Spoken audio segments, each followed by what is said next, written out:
మేము ఈరోజు మా ఇంట్లో ఫిష్ ఫ్రై చేస్తున్నాం. ఫిష్ ఫ్రై చేస్తున్నాం తెలుసా? తెలియదు కదా. ఇప్పుడు చూపిస్తా చూడండి. ఫిష్ ఫ్రై మామూలుగా చేయడంలే, స్మెల్కి అయితే వాసనకి నోరు ఊరుతుంది. చూపిస్తా చూడండి. ఇది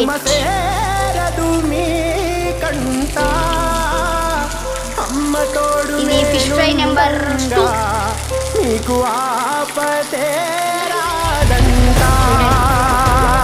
మళ్ళీ ఇది చూడండి.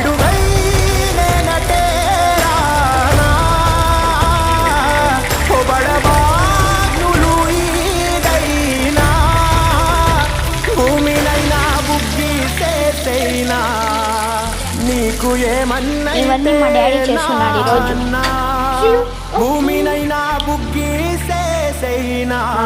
నేను ఈరోజు